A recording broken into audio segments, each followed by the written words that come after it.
예수님께서는 세례 요한에게 세례를 받으시고 공생애를 시작하십니다.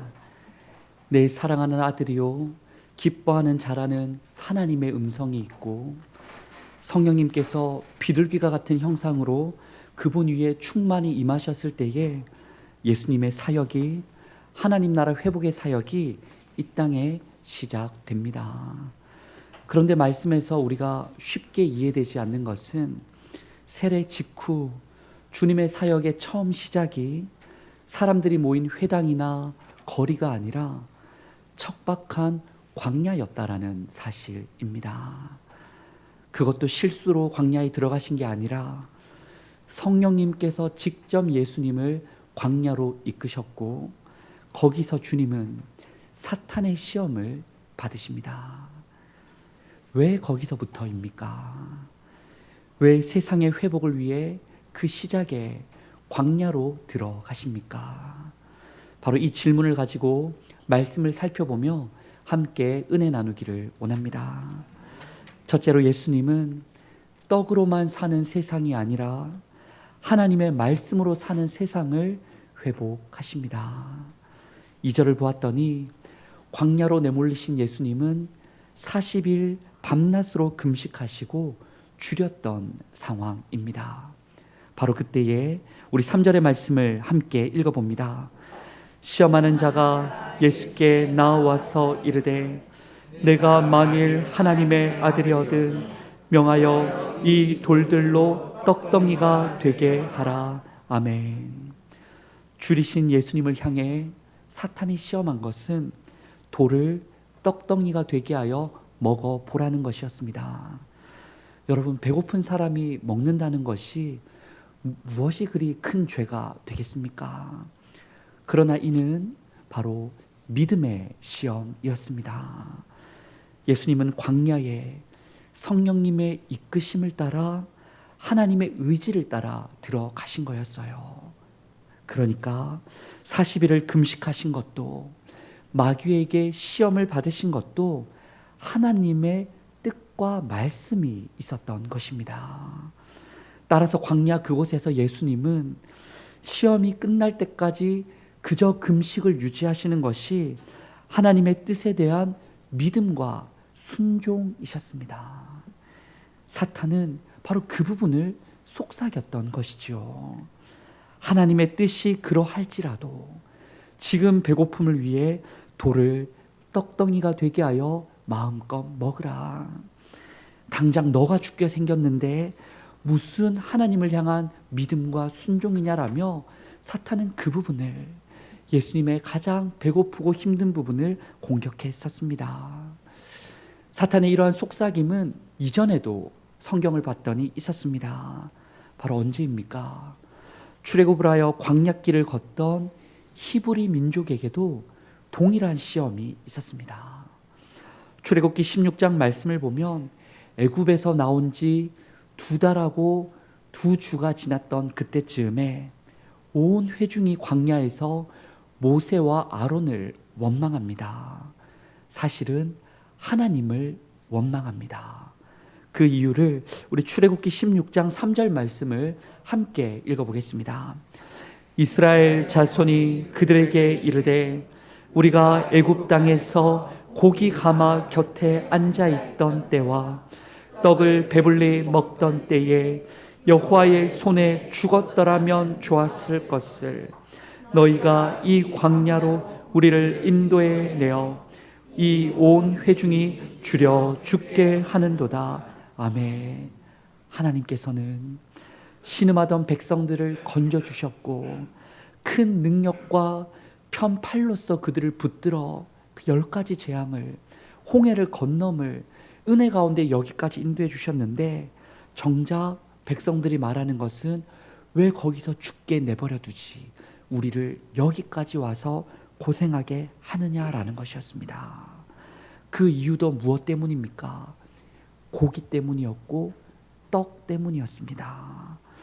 오히려 그 자리에서 하나님께서 우리의 배고픔 또 아실 거야, 그 신음소리 들어주시고 그렇게 건져주신 분일진데 도와주실 거야라는 믿음과 신뢰의 고백이 나와야 했던 그 순간, 오히려 그들은 그 광야길 먹는 것으로 인해 왜 출애굽시키셨냐며 하나님을 향해 원망하고 사탄의 속삭임의 시험에 지고 말았던 것입니다.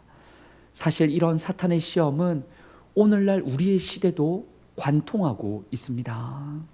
여러분, 뉴스와 신문을 보면 참 사람들이 먹는 것에 관심이 많음을, 우리도 그들도 그러함을 알 수가 있어요. 어디서 더 맛있는 걸 먹을까? 맛집을 우리는 고민하고 어떻게 더 건강해질까? 나의 건강을 위한 식재료를 고민합니다. 그런데 그런 반면에 말씀에 순종하여 어떻게 하면 배고픈 누군가를 찾아가서 먹일 수 있을까? 그렇게 내가 나누어 주면 하나님 안에서 이게 빼기가 아니고 더하기가 될 터인데 내가 그런 삶을 어떻게 잘 살 수 있을까라는 고민과 믿음은 찾아보기가 어렵습니다. 여러분, 그럼에도 불구하고 오늘 본문 예수님은 승리하십니다. 줄이신 힘겨운 상황에서도 사람이 떡으로만 살 것이 아니라 하나님의 입으로부터 나오는 모든 말씀으로 살아야 한다 말씀하십니다. 진정 사람을 사람답게, 세상을 세상답게 생명 있게 풍요롭게 하는 것은 입에서 먹는 것이 아니라 하나님의 뜻을 믿고 순종으로 이루어지는 것임을 친히 그 사역 시작에 보여주셨던 것이지요. 성도 여러분, 진정한 세상다움이 여기에 있습니다. 먹고 살기 위해 이 세상을 사는 것이 아니에요.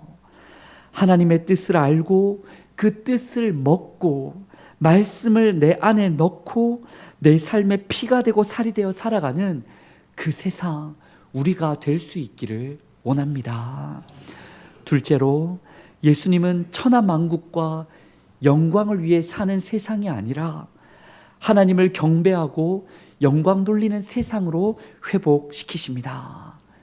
이후에 사탄이 예수님을 지극히 높은 산으로 데려가서 천하만국과 영화로움을 보여주며 이야기를 합니다. 우리로 치면 여러분 대구타워 가보셨나요? 2월 뒤에 대구타워 올라가 보면 동서남북의 대구 지역이 다 보입니다. 그처럼 그 주변 지역을 다 보여주면서 사탄은 이런 속삭임을 하죠. 우리 9절을 함께 읽어봅니다. 이르되 만일 내게 엎드려 경배하면 이 모든 것을 내게 주리라. 아멘. 바로 이는 소망에 대한 시험이었습니다. 인생에 있어서 무엇을 추구하는가, 무엇을 소원하는가. 사탄은 예수님께 당신 역시도, 예수 너 역시도 천하만국과 영광을 취하고 누리고 살고 싶지 않느냐라며 예수님을 유혹합니다. 옛적 광야에서 출애굽한 백성들도 이 시험에 넘어졌더랬습니다.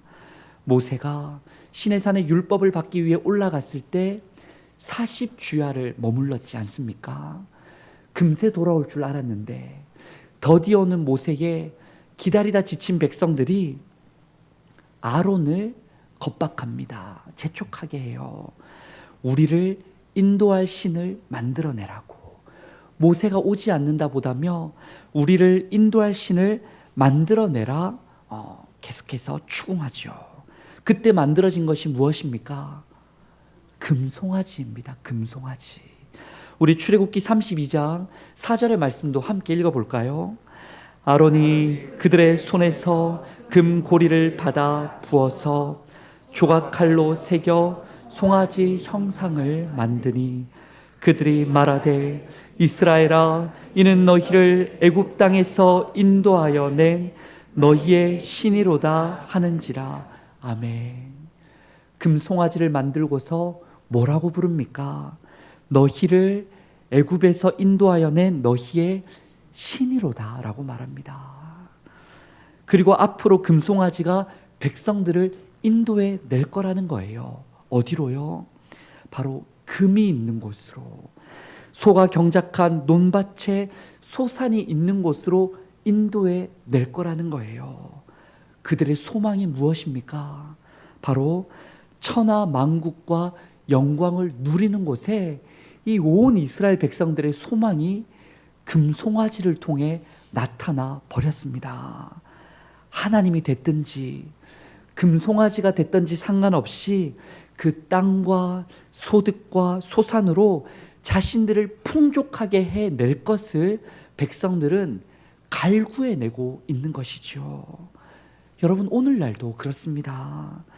금송아지만 만들어 세우지 않았을 뿐이지 세상은 어떻게 더 많은 것을 가질까? 어떻게 더 멋지고 아름다운 것을 입을까? 어떻게 더 남보다 좋은 곳에 살까? 세상의 소망은 다 거기에 있는 것 같습니다. 그 소망을 이루기 위해서 누군가를 속이기도 하고 다른 사람의 것을 빼앗기도 하며 폭력과 폭언을 숨김없이 드러내기도 합니다. 다르게 말해 이 땅에서 나를 위한 그 소망을 위하여서 사탄에게 엎드려 경배할 수도 있는, 그 유혹 앞에 과감히 자신을 내어 바칠 수 있는 오늘날 이 시대인 것이죠. 그럼에도 예수님은 이 시험에도 승리하십니다. 우리 10절의 말씀을 함께 읽어봅니다. 이에 예수께서 말씀하시되 사탄아 물러가라. 기록되었으되 주 너의 하나님께 경배하고 다만 그를 섬기라 하였느니라. 아멘. 예수님은 단호히 말씀하십니다. 사탄아 물러가라. 오직 천하만국의 주인은 내가 아니고 사람이 아니라 영광 받으실 분이 인생이 아니라 오직 살아계신 하나님 뿐이시다라는 거예요. 세상의 인생이 정말 가지기 위해서 애써야 할 대상은, 인생의 목표로 삼아야 하는 것은 마음과 뜻과 힘과 정성을 다해 얻어내기 위해 소망 두어야 할 것은 오직 하나님이시다라는 거예요. 그럼 여러분, 하나님만 바라보는 인생이 된다면 나는 어디에 있습니까? 나는 바로 하나님을 우리 안에 가질 때에 그분 안에서 내가 진정한 하늘의 유업과 기업, 땅을 얻게 되는 것이고, 하나님 안에 있을 때에 사람이 사람다워지고 영광스럽게 설 수 있으며, 참된 복이 이 땅의 유한한 그 금부치에, 이 땅의 땅 문서에, 좋은 평수의 집에 있는 게 아니라 하나님 안에 영원한 나라에 있음을 예수님은 알려주십니다. 성도 여러분, 마태복음 6장 24절의 말씀처럼 우리 인생은 두 주인을 겸하여 섬길 수가 없습니다. 하나님이 주인 되시든지 재물이 천하만국의 영광이 주인 되는 거예요. 만약 우리 주님 하나님을 주인 삼고 살아간다면 그 주인의 뜻에 따라 재물은 사용되어지게 되어 있고, 이 땅의 것 영광을 위해, 물질을 위해, 세상 것 위해 우리가 주인 삼고 살아간다면 반대로 하나님이 사용되어지게 되는 거죠. 성도 여러분, 오직 하나님께 영광 돌리는 우리가 되었으면 좋겠고 세상이 되었으면 좋겠습니다. 마지막으로 예수님은 나를 자랑하는 인생이 아닌 하나님의 능력을 의지하는 세상을 회복하십니다. 마귀는 예수님을 거룩한 성 예루살렘 성전 꼭대기에 세우고서 또 이렇게 시험합니다. 우리 6절 말씀을 함께 읽어봅니다. 이르되 내가 만일 하나님의 아들이거든 뛰어내리라. 기록되었으되 그가 너를 위하여 그의 사자들을 명하시리니 그들이 손으로 너를 받들어 발이 돌에 부딪히지 않게 하리로다 하였느니라. 아멘. 참 이 시험에서 사탄이 얼마나 교묘한지를 우리가 보게 됩니다. 광야 시험 직전 예수님은 세례를 받으시며 하나님의 아들이라 인정을 받으셨습니다. 게다가 뛰어내리면 하나님의 사자 천사들이 너를 받들어 부딪히지 않게 할 것이라며 사탄은 이야기하죠. 지금 뭘 말하는 겁니까? 사탄은 지금 자신의 대적인 하나님과 그 아들과 천사까지도 다 인정해 주는 것처럼, 그 말씀을 다 아는 것처럼, 그대로 살아서 행하는 것이 전혀 문제없는 것처럼 예수님을 시험합니다. 그러나 이는 어떤 시험입니까? 사랑에 대한 시험입니다. 예수님으로 하여금 잘못된 자기 사랑, 의미 없는 자기 자랑을 하게 하려는 시험이었습니다. 나를 드러내게 보이기 위해 천사도 이용하라. 나의 만족과 하나님의 아들임을 자랑하기 위해 하나님도 이용하라며 예수님이 스스로 높이도록 유혹했던 사탄의 속삭임입니다. 옛적에 출애굽했던 그 백성들도 그 광야에서 언제나 그 시험을 받았고 사실은 넘어지고 말았습니다. 민수기 12장에서는 아론과 미리암 누구입니까? 모세의 형제요, 모세의 자매이지요. 그런데 모세의 약점을 잡아 비방하면서 말하기를, 여호와께서 모세와만 말씀하시냐, 우리와도 말씀하신다라며 결론은 모세가 문제 있다가 아니라 나도 좀 높여달라고 그들이 이야기를 했습니다. 민수기 16장에서는 고라와 일당들이 이름 있는 지휘관 250명을 회유하여 모세와 아손을 거슬러서 스스로를 높이고자 했었습니다. 여러분, 함께 출애굽했어요. 그 어려운 시기를 함께 보냈고, 그 기적을 함께 보았고, 그 만나를 함께 먹었고, 광야의 이 어려운 시기를 함께 이겨나가고 있었던 사람들입니다. 그런데 아직 약속의 땅에 온 것이에요? 아직 못 왔어요? 아직까지 못 왔습니다.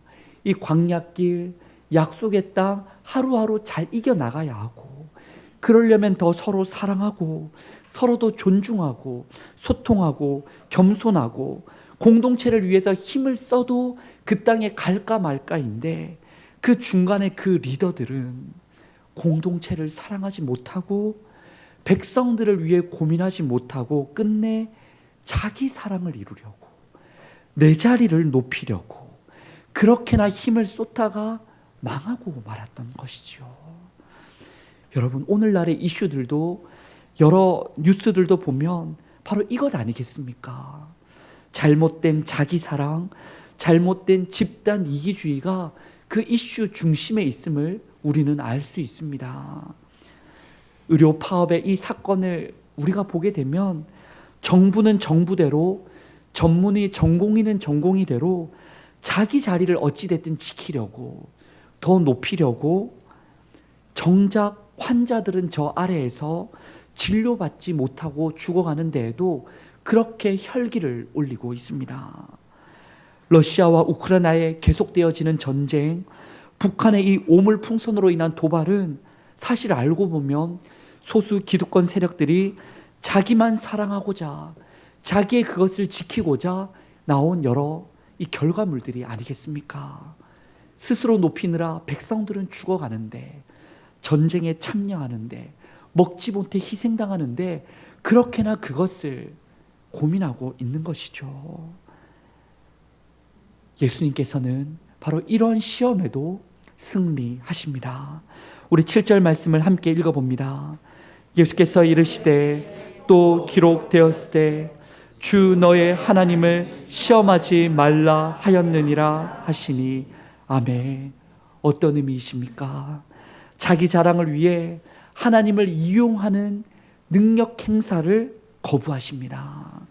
하나님은 나를 위해 요술 지팡이처럼 이용하는 비인격적 대상이 아니라 바로 나와 관계 맺고 함께하고 교제하고 사랑하고 소통하고 누리는 분임을 공포하시면서 이 관계를, 이 사랑을, 내가 백성을 위해 나가야 되는 거림을, 나만을 위한 사랑에 매몰되는 것을, 시험을 그치라고 말씀하셨던 것이죠. 성도 여러분, 하나님도 이웃도 나의 행복을 위해 이용하려던 우리의 신앙의 모습을 버릴 수 있기 원합니다. 잘못된 자기 사랑에서 벗어날 수 있기 원합니다. 예전에 나는 가수다라는 이 음악 경연 프로그램이 있었습니다. 기억하실지 모르겠는데 여러 가수들이 많이 나왔어요. 어떤 분은 김범수가 최고다 막 말씀하시고, 어떤 분은 임재범이 역시라고도 얘기하고, 각자 좋아하는 가수들을 응원하며 그 TV 프로그램을 보았던 기억이 납니다. 그런데 그 중에서 제가 아직도 기억 남는 한 노래가 있어요. 어느 한 가수가 불렀던 노래의 제목이 조율이라는 노래였습니다. 그때에는 JK 김동욱이라는 가수가 불렀는데, 실은 그 이전에 한영애라는 가수가 불렀던 노래 조율인데요. 오늘 주보의 첫 면에도 그 가사를 올려놨는데 조금 길지만 그 가사의 내용이 참 좋아서 한번 읽어봐 드리고 싶습니다. 알고 있지 꽃들은 따뜻한 5월이면 꽃을 피워야 한다는 것을. 알고 있지 철새들은 가을 하늘 때가 되면 날아가야 한다는 것을. 무엇이 문제인가? 가는 곳 모르면서 그저 달리고만 있었던 거야. 지고지순했던 우리네 마음이 언제부터 진실을 외면해 왔었는지. 잠자는 하늘님이여 이제 그만 일어나요. 그 옛날 하늘빛처럼 조율 한번 해주세요. 미움이 사랑으로, 분노는 용서로, 고립은 위로로, 충동이 인내로 모두 함께 손잡는다면 서성대는 외로운 그림자들 편안한 마음 서로 나눌 수 있을 텐데. 잠자는 하늘님이여 이제 그만 일어나요. 그 옛날 하늘빛처럼 조율 한번 해주세요.